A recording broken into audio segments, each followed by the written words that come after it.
scheduled for. But hello, everyone. Don't forget to subscribe and like my video. Feel free to leave any comments concerning what you think about my guesses as to who people are on The Masked Singer. This is about episode 8 of The Masked Singer, which is Group B, and also Alter Ego. I'm going to try not to talk about what I plan to do for my Mystery Monday video on this, though I might make a short video either later today or tomorrow to let you all know what I will be doing for my Mystery Monday video. But right now, did you see Alter Ego episode 7? Oh my gosh. I just want to talk for a minute about Wolfgang Champagne. Okay. Dude went against the Loverboy, who slowed down Britney Spears' Toxic about 5 times. And I'm like, okay, he's just like, when he's seen the first verse, I'm like, okay, so he's just going to do the first verse super, super slow and then speed it up, right? You can't be toxic slowly. It's got to be faster. And he did not do that. And also, like when he did Living on a Prayer by Bon Jovi, as I mentioned before, yeah, he did a decent job singing it, but like as I was telling my youngest son, he did not Bon Jovi-fy it. It was not, in my opinion, really rocking, so I thought he should have gone home the first time instead of being on still. But anyway, Wolfgang Champagne, of course, has the coolest name. I love how his avatar, the face, the facial features, like he's not a wolf himself, but the facial features are definitely wolf-esque. And I love that. And he's just so witty and he's my favorite. I really want him to end up winning. The other ones that were on episode 7 was Fern and Misty Rose. And I missed the part, like I looked away from my TV for a little while I was watching it with my grandson. I looked away from the TV for a little bit and I look up and she's like floating back down. And I was like, oh my gosh, she actually literally flew and I missed it. But song-wise, like I did not see all of either of them's performances, but song-wise, I felt like Misty Rose did the better job. And when they did their votes for each group, they elected to leave Wolfgang Champagne, aka Wolfie, on, as well as leaving Misty Rose on. And I thought that was exactly what should have happened. So I was happy with that. Now I'm going to talk about The Masked Singer, season 6, episode 8. And guess what, guys? Yay! I got one right this season. Anyway, at the end of this video, I will be telling you who was revealed. So if you have not seen the episode yet, stop watching it. I will let you know before I go to tell who it was and who they turned out to be. And if you haven't seen it yet, stop watching it at that point, unless you want to know before you watch it, or you can't watch it but want to know. I'm sure most people have already probably seen it by now or found out who it was. I planned to make this video earlier. I've not been feeling well. I'm going to go get a COVID-19 test today. I don't think that I really have it, but I do have some of the symptoms and possibly an exposure at my son's work. So better safe than sorry. I'm going to do that. Now, woke up Wednesday with the worst headache I've ever had in my life. Felt like somebody did literally that to my forehead about 50 times super, super hard or something. And it was like, ugh. But so, yeah. So I'm like, dang, y'all, I got one right. The first one I got right this season, I'm pretty sure. So as I said a while ago, this was Group B that was performing on this one. Oh, I just figured something out. Anyway. But anyway, they started off with Mallard, who said he rose to fame as part of a pretty famous family. They showed a picture of Abe Lincoln. They showed it like, he's like, family's always been important to me, or is really important, or something like that. And they show the picture of Abe Lincoln and they kind of pan over toward the way that Mallard's walking. And then when he's talking about how he rose to fame as part of a pretty famous one, they pan back to showing Abe Lincoln again. And I was like, what does Abe Lincoln have to do with this person's family, right? I'm getting to that in a minute. And my opinion as to what Abe Lincoln has to do with this person's family. So now I have to skip all my notes I made about that. So I noticed that I took these notes the second time that I watched this, by the way, because I was watching it with my grandson whenever I was watching it the first time, holding him so he could watch it also. So they showed a loaf of bread, and he was throwing pieces of bread to them like they do at some of the live theater thingies. And he said, it's always important to have supper at the end of the day together, the family.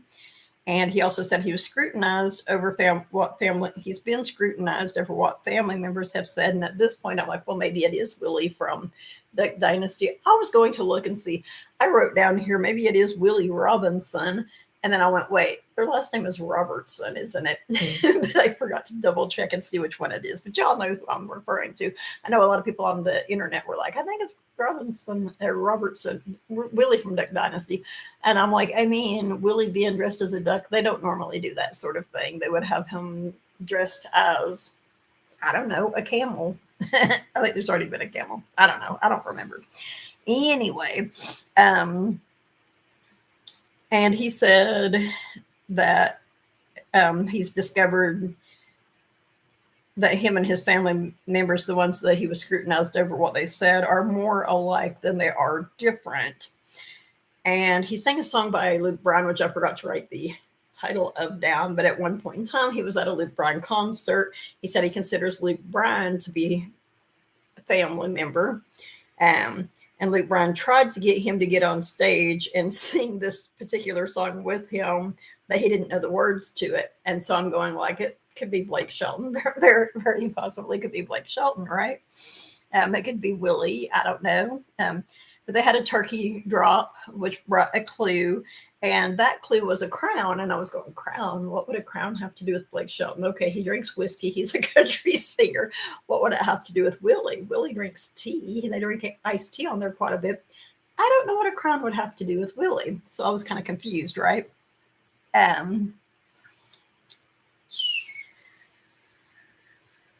So then they also showed at the end of it, showed Chris Pratt talking to Mallard, and he said they went out catching frogs. This swamp is muddy. Could you come get me soon? And I'm going, muddy swamp, frogs. So here is where I got with this. Whenever this part I did not come up with until I was rewatching it to write down the clues and such.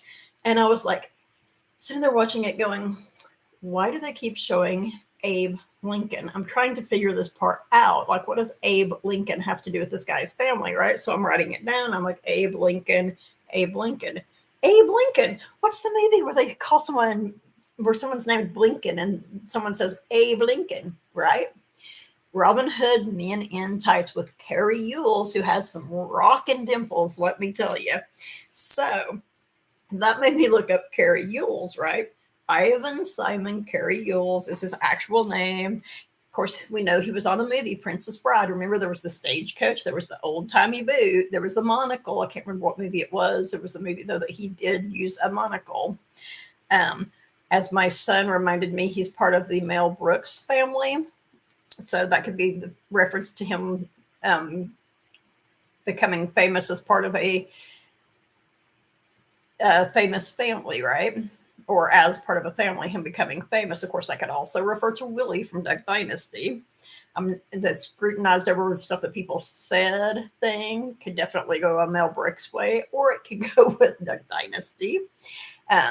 Sitting down to supper at the end of the day. I'm sure there are several movies he did that on. So then I'm like, Chris Pratt, though. Cary Elwes and Chris Pratt, best friends, BFFs? I don't know.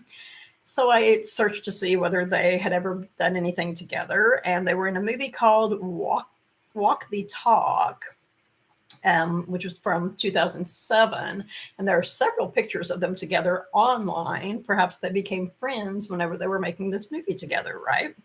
And then I'm like, famous family, because I wasn't thinking about the Mel Brooks connection to the, because I was like, they were kind of like Adam Sandler and them, and they were like, they made a lot of movies together, whoever it was that he made the Robin Hood Men in Tights movies with him, us, Andre the Giant and him and several other people. And my son was like, you mean Mel Brooks? And I was like, oh Yeah, that would be him. But anyway, so I also found out that Cary Elwes' dad was a famous portrait painter. His mom was an interior designer and a socialite. And then so I'm like, swamp? Isn't there a swamp in the Princess Bride? Yes, there's a very muddy swamp in the Princess Bride, as you may recall. It is called Fire Swamp. And I made a note that he's 6 feet tall. So then some of the stuff that I was trying to skip over a while ago, in addition to that, is that I wrote down, remember he said that he had a best-selling book and a platinum album. Now, we have been fooled by some of the people before. They've said that they had something that they totally, completely did not have. Like, my brain is saying Taye Diggs. Was it Taye Diggs or Tyrese Gibbs? Tyrese Gibson, I believe it was, had a clue that he said he did this or whatever. And maybe he did it in one of his movies, but it was like basically a joke. But anyway, Cary Elwes does have a best-selling book. It's called As You Wish, Inconceivable Tales from the Making of the Princess Bride. And he wrote that book with Joe Layden, who I think is the guy who played Lincoln. I could be wrong about that, but I think that's who that guy is. And y'all might remember whenever I was when I've been making videos about this, I'm like, they kept showing a cup of hot tea. What does hot tea have to do with Mallard? It makes me think that perhaps maybe he's British, right? Cary Elwes is definitely British. So then I'm like, well, what do the hair clippers, what would those have to do with Cary Elwes? Well, he was in the movies, the Saw movies, several of them, at least 3, possibly 4, maybe even more than that. And so I'm like, perhaps the hair clippers refer to Saw. Maybe they refer to something he did in one of the Saw movies or in one of his other movies. He's been in several movies. So I'm like, it's kind of hard for me to remember all of this, right? And then I noticed whenever I went back a couple of different times to the Chris Pratt part to see, I'm like, there's something else there they're showing that I'm missing. There was a pair of Harry Potter glasses down toward the front. And I want to say there was another Harry Potter type reference in his clues that made me go, see, I'm leaning toward him being British, right? I'm sorry, I'm going to take like 15 minutes for for the alter ego and Mallard alone. But so some of you guys who are huge Cary Elwes fans, like myself, might remember that he was actually on several episodes of the show Psych. Now, Psych, one of the episodes that he was on there was a Harry Potter themed episode. And there has also been a reference made, and I think that was on this particular episode that in one of the pictures, and I thought that I had written it down, but apparently I didn't. There was a picture of the palace, and of course there was the crown as a clue, but there was a picture of a palace which could reference the Princess Bride, but to me it looked like Buckingham Palace, and I'm like, that's another not only English clue, that's a British clue. And Cary Elwes was born and raised in Westminster, London, England, which is where Buckingham Palace is. So I'm like, this has to be Cary Elwes, guys. This would be so cool if it really is Cary Elwes. And I'm really hoping it is. I could be wrong. That happens all the time. Now, the next one I did not change my mind on for who I think this person is. I think I already made sure that I discussed all of that stuff. So Caterpillar. I thought about changing my mind and I went back. Okay. Caterpillar, Justin Bieber. Mark my words, people. They showed a picture of the Pentagon. This part right here has me confused, but whenever Bieber fell from fame for a while because he got in trouble with the law and all of that, I don't think he was just living off of the money that he already had, because he was living a really wild lifestyle. And whenever he decided to reform from his bad boy ways, so I feel like he probably got another job, right, to do something. So there was a picture of the Pentagon, and there was a thing that said call center. And it kind of makes me think of Denzel Washington with the Pentagon thing, but it also made me think of Pennsylvania. There was something that made me think of Pennsylvania with one of the other, that's Coopersville. That's bull. But anyway, so in addition to the Pentagon and call center thing, which I don't really have a connection to Justin Bieber for either of those right now, though I feel like he probably performed at the White House. I know he has been to Washington, D.C. several times, but he said that he did not know he didn't know his whole family growing up. Oh, actually, I just realized I do have a thing for Pentagon. But anyway, he said he didn't know his whole family growing up. So when they said that, I was like, well, then it's probably not Justin Bieber. Hold with me for a second, you I forgot what they're called. Oh my gosh, you Bieber fans. Anyway, I was like, well, it's probably not Justin Bieber because he wasn't adopted, right? I went that adopted route like a lot of the other people did. And then I was talking to my son, my oldest son, about it, and I went, wait a second. He was only raised by his mom. I'm almost certain he was only raised by his mom. So I went back to Bieber at that point. And they showed a green beanbag chair in the picture. And he, at one point, was known for gaming and wanting to use really comfortable style chairs for doing that, like beanbag type chairs. And they showed the family member that he had been estranged from. They showed wearing an eye patch, which made my brain go to Johnny Depp for a second. But anyway, he said his biggest challenge is remembering to sing the correct words. And he sang, well, he's like, I'm going to let them know that it's going to be me, right? So he's saying It's Going to Be Me by NSYNC. And I thought it was so funny because all the panel people pretty much, except Robin, who was sticking with that. Alan McLean, is that? No. Anyway, McLean from Backstreet Boys and Beanbag, Backstreet Boys. And he's going with all the BBs and the Backstreet Boys. But so they were all going with the people from NSYNC. And I'm like, nah, dude, I'm pretty sure it's not someone from NSYNC.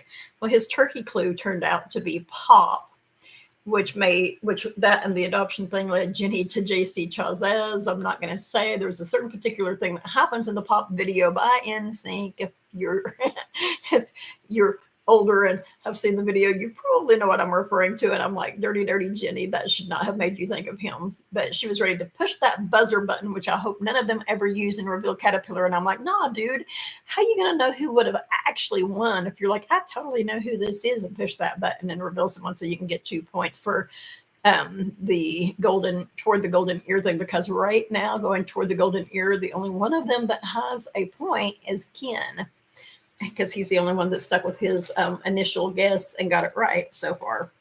So he's very witty, as are a lot of the characters on here. Maybe you have to be witty because you're suffocating in this outfit, right?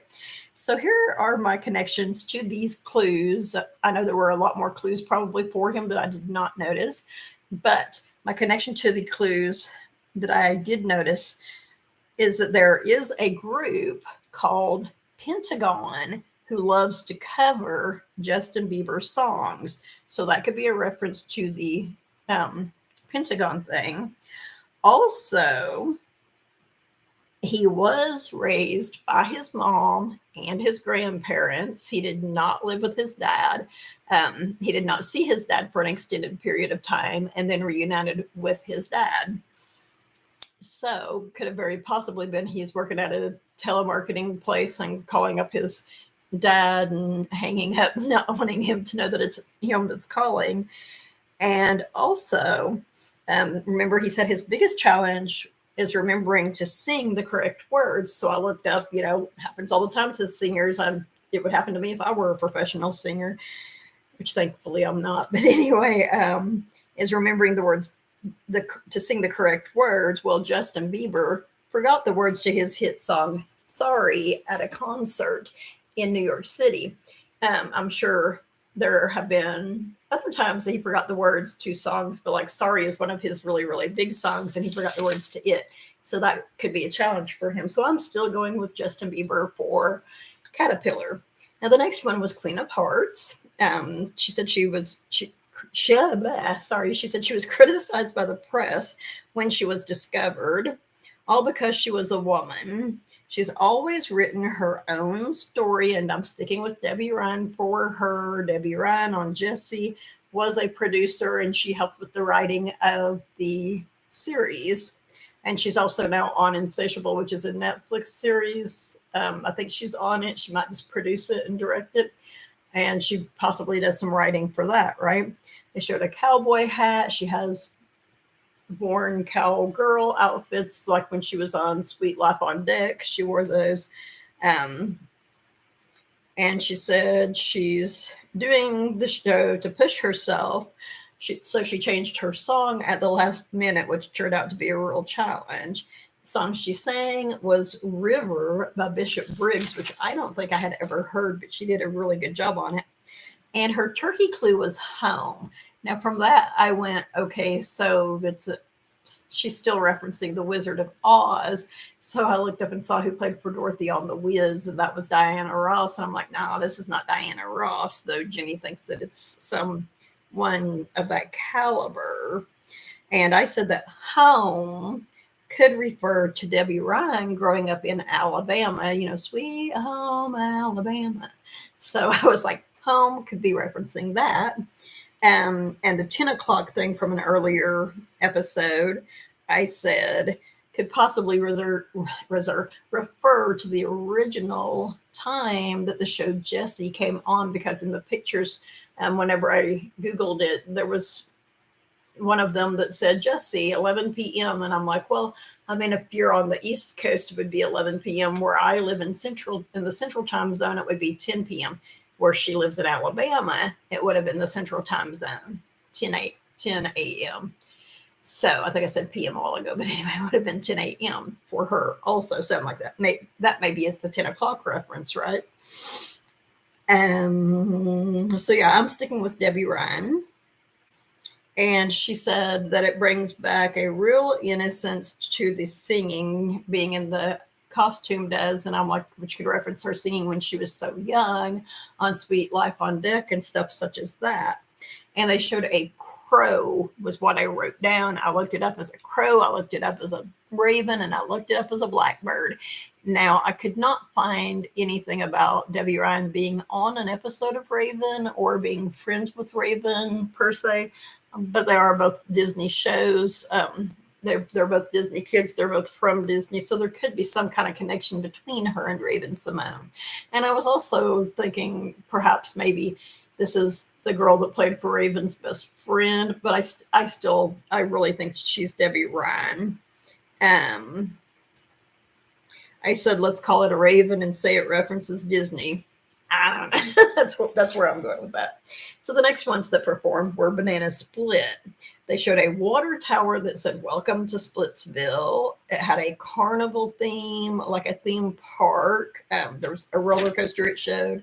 There was a small TV that had a huge antenna on top of it, which made me think of like the 60s or 70s maybe, or a show that referenced that. They showed a building, and I'm like, that building looks really, really familiar to me. So I thought maybe it was the sub shop on Wizards of Waverly Place, even though the building on here was like one story, and on there it has multiple stories, I'm pretty sure. But I was watching some episodes of Wizards of Waverly Place last night, and these had like a greenish blue color around the windows, and there was greenish blue color on the door. But I am going to make a note. Actually, I would have to do a whole bunch of looking up to see. But it just occurred to me that also pretty much looks like a portion of the hotel on the Mamma Mia movie. So possibly could be, oh my gosh, it could be Meryl Streep and somebody. It could be, I'm not going to think of her name, Amanda Siegfried, is that her name? It could be her and somebody from the movie. That would be interesting, wouldn't it? The guy is only pretty much playing piano. I'm not changing my mind on this right now, but now that I think about it, I'm going to watch Mamma Mia and see if that's what that's from.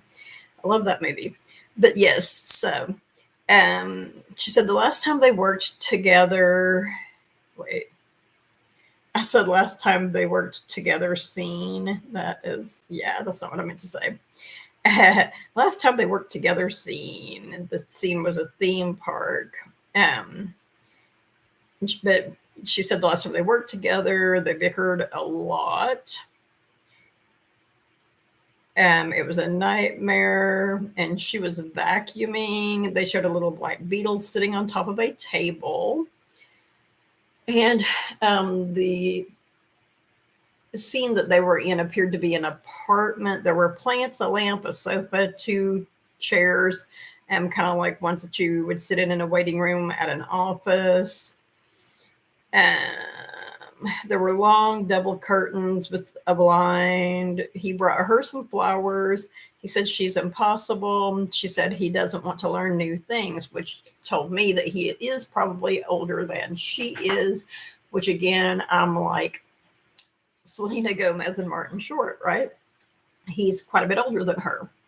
They've mentioned full-fledged therapy. I think he's the one that mentioned that. And I want to say one or the other of them sees a therapist on Only Murders in the Building, or it is said that one of them needs to see a therapist. I don't feel like the guy is Steve Martin. I feel like he's way too short to be Steve Martin. But now that I think about it, Steve Martin also plays piano, and he plays for a therapist on at least one movie. Or there's the movie that I'm not thinking of who's in it. Melissa McCarthy and somebody redid the movie that has Steve Martin and someone else in it, where Steve Martin ends up playing for a therapist, I think, or maybe the other person does. I can't remember. Oh my gosh, I'm drawing a blank. But anyway, they did mention therapy. And they said, to their surprise, people really, really did love what they did together the last time that they worked together. And I'm like, so see, I think that's referencing Only Murders in the Building, because it was really, really popular. And from what I heard, none of them expected it to be so popular. But as I said, I'm leaning more toward Martin Short than Steve Martin, because Martin Short is shorter. And the guy appears to be shorter. People saw the magic, they said, and couldn't stop watching it. They're grateful to be working together one more time. And they showed an odd-looking older camera that was like to the edge of the room as they panned out, like used for filmmaking. And I was thinking that Martin Short uses a camera along that line on Only Murders in the Building, but I could be wrong about that. And there was a director with a large headset on, which I took to be a director clue. And he said he's incredibly claustrophobic, which I am almost certain that I recall hearing Martin Short talk about being claustrophobic whenever he made the movie Arthur years ago. Wait, that was not him. Oh my gosh, that was Dudley Moore. Anyway, but I do think that I recall hearing him say that he is very claustrophobic. He said he's afraid of not being able to breathe inside of the costume. They made a special mask for him, but he can't see out of his mask. So the song they performed, again, he only played the piano. He did shout out a little at the first, but he only played the piano, and she sang, and the song was called Let Her Rip by the Chicks, aka the Dixie Chicks. I didn't know that they changed their name until somebody was telling me a couple of years back. But anyway, and their turkey clue, ironically, was director. And I was like, well, aren't they both directors, like executive directors on Only Murders in the Building? Which they're not. They are both executive producers on that show. But Martin Short plays for a director on Only Murders in the Building. So I didn't even write down in my notes who I'm going with, but I am sticking with Selena Gomez and Martin Short from Only Murders in the Building. Unless I rewatch Mamma Mia and something from that causes me to go that way. So the new wild card was Beach Ball. Excuse me, which is the one that I realized a while ago what something that she said on another episode means. Nick Cannon said, arriving all the way from the Florida Panhandle. And I was like, okay, so let's see what all's in the Florida Panhandle. Doesn't necessarily mean that they're from Florida. And I went initially when I was watching this with my grandson. He's like, arriving all the way from the Florida Panhandle. And I was like, oh my God, could it be Bryan Laundrie? Bad joke. Anyway, because these were filmed a while back. They're not being performed live. So anyway, Beach Ball said her whole life has been kind of wild, so it makes sense that she comes in as a wild card. She said she was thrown into the game at a very early age. She was in the spotlight for a very long time. She has famous recipes, had hits. She had a hit single recorded in just one take. It had, as I think I might have already mentioned, it had a beach setting as if they were filming and filming what she was saying and such, what was going on. So to me, that gave it like a reality series type theme. She said that she did it all with her biggest supporter right by her side. They showed a peach. One of the black men in black was wearing a lei around his neck. They were dancing and they did this certain little dance. Anyway, and they showed a railroad crossing sign. There were surfboards. And she said recently they both went their separate ways. She would call on her biggest supporter. She would call out to her biggest supporter, but they just weren't there. Then it showed a storm whenever she was talking about that with thunder and lightning and all of that sort of stuff. She said they reconnected when I said, okay, I wrote that down wrong. Anyway, they reconnected when her biggest supporter found out that she was planning to do the show. So there were two people in Beach Ball. They decided to do the show together because her biggest supporter decided to support her and join her on the show. They showed the director again off over to the side, and I wrote like they're filming what she says reality show. I was thinking that I wrote that somewhere, and obviously I did. She said she knows her biggest supporter will always have her back. And that's kind of funny because the one that was saying all of this stuff was in the front of the beach ball and the other one was in the back. So she'll always have her back. And she said she's truly thankful for that. The song that they performed was, they did not sing real well, but you could tell they were having fun and that made it really enjoyable. Was Party in the USA by Miley Cyrus. And they started singing and I was like, oh my gosh. I mean, I don't freaking know. Kind of sounds to me like JoJo Siwa again. It could be her and maybe someone else, or I don't know. For all I know, it could be Honey Boo Boo and her mama. Couldn't think of Mama June's name at the time. I'm like, oh, for all I know, it could be Honey Boo Boo and her mama.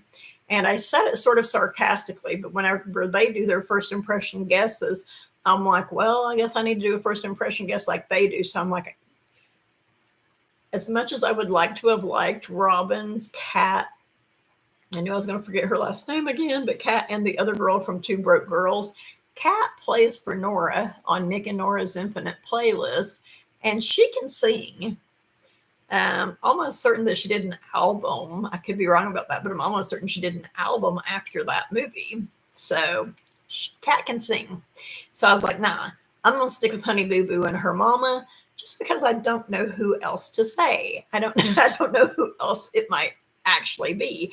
And they kind of fit the clues. I'm like, they spent time apart from each other. They lived, I believe, in Georgia where the peach was. Georgia connects to Florida. Maybe they live in the Florida Panhandle. I don't know for sure. So I'm like, I'm going to go ahead and go with Honey Boo Boo and her mama. Which, as I said sort of sarcastically to start with, and I'm like, I don't know who else it would be, so I'll go ahead and go with them, right? So now I'm going to tell you which character got the fewest likes from the audience and the panelists, and I'm going to tell you who they turned out to be. So if you have not already seen the show, stop watching at this point. But first, subscribe, like my video, and then stop watching because I'm going to tell you which character got revealed and who they turned out to be in 3, 2, 1.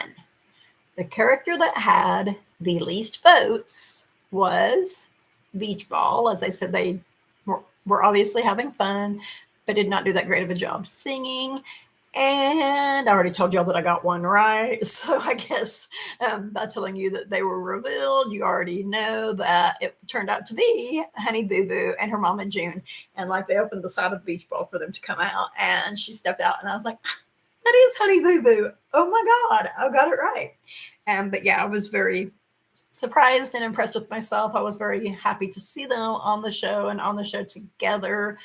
And Jenny asked about the separation, and Mama June said that she was in her addiction and she has now been clean for 2 years. She has got herself together and is doing much better. And so I'm very proud of her and glad to hear that she was able to overcome that.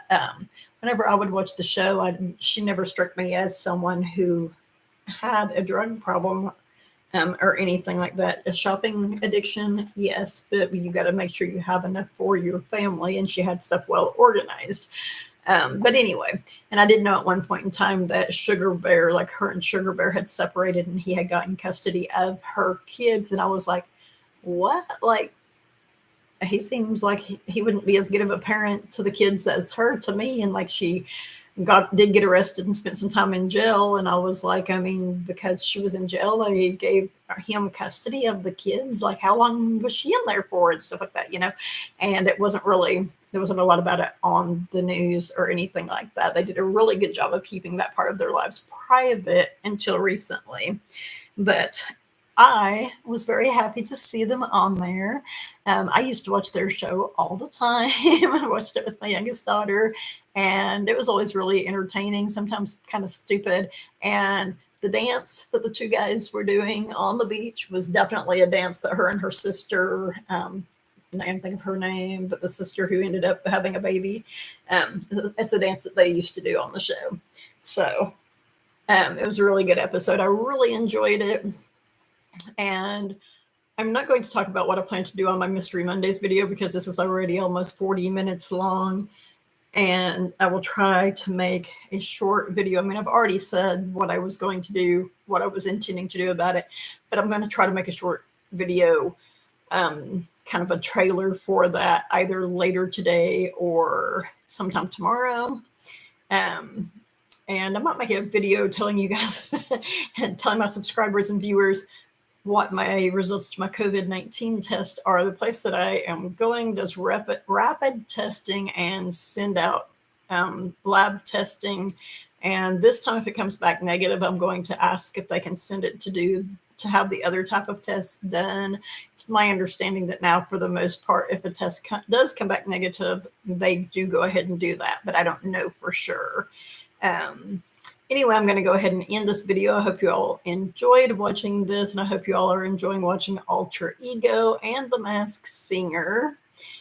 So like my videos, subscribe, share them on social media with your friends and family and followers and whatnot and the other. Everyone have a great whatever time of night or day it is in your part of the world. Stay safe and stay positive.